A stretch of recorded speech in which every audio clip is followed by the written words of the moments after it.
This is the day that every sister dreams of. And I'm not just referring to the wedding.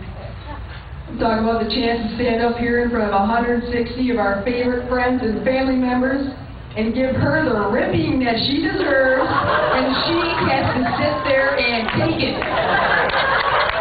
Believe me, I have earned this moment. You know, I realize it's kind of the job of the younger sibling to annoy the older one. But there were a lot of times growing up I felt she went a little overboard. First there was a whole biting stage I had to suffer through. That's when her favorite pastime was clenching her teeth into my arm and turning me in pretty shades of purple and green for about a week. We never had to take her in for dental x-rays as a kid. If you want to know how well her teeth were coming in, all you had to do was look at the perfect imprint she was leaving in my skin. Think all the problems you have with your jaw and your TMJ syndrome is God's way of saying, ha ha. You should have been nicer to your sister. Then as we got a little older and Mom was crazy enough to let us stay home alone with each other during the summer, it's like every day she's instigating some kind of a fight. And as soon as I fight back, she's on the phone with Mom at work telling on me. Truth came out a few years ago that her and her friends used to irritate me on purpose so I'd have a reason to chase them around and they could lock themselves in the bathroom and play house all day. Seriously, go outside and build a fort like everyone else. Natasha's up here laughing because she's one of the guilty ones. Even my own grandmother once told me that I was pretty easy to take care of. But that Jenny, she was a little pistol. You know that's coming from Grandma because I always found a lot more colorful words to use than pistol. But then as the years went on, we both went through our own life experiences, and Jenny finally started to grow up a little bit. After we both got engaged, and then we both got unengaged.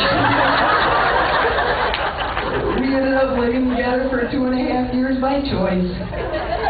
And that's when she became my best friend.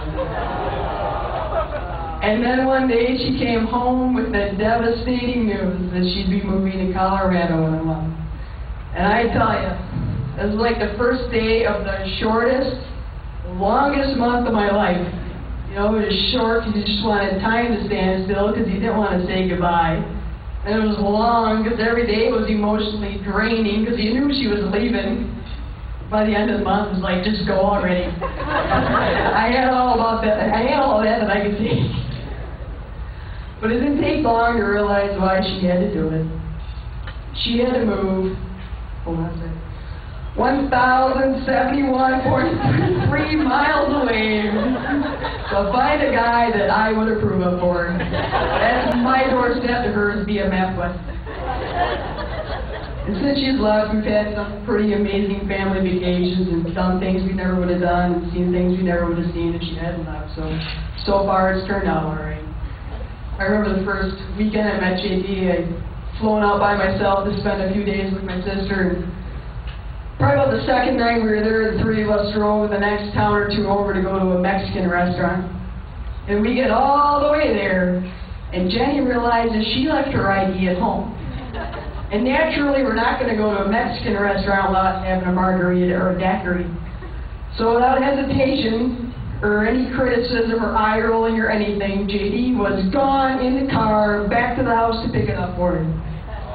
And it might not sound like much to any of you, but being completely aware how a couple of boyfriends before him would have handled this situation, it was my first sign that, yeah, this guy might be different. But I wasn't completely sold until the next day. It took like a whole 36 hours. But JD and I had to go back to pick up the vehicle we left behind the night before, because Jenny and him did a little too much sippy, and we had to take the bus home. I would have drove, but I didn't know my way around the mountains. You're not buying it, are you? Yeah. But JD used that time alone with me to let me know how much he cared about my sister, which I really appreciated. Clearly he had been warned by Jenny that I was the one in the family he had to win over if the relationship was going to work out. But obviously he was successful because here we are. JD, you are the third man to offer my sister a ring. True story, true story. But you're the only one that I said yes to.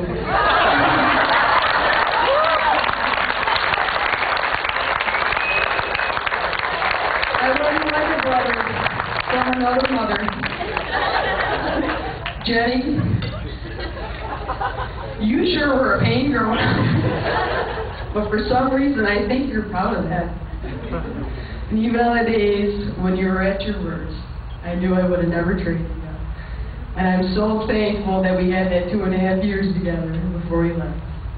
And I'm so happy that out of the 3 wedding dresses we have between the 2 of us, this one made it out of the closet. Congratulations, guys. I love you both very much. I thank God that you found each other.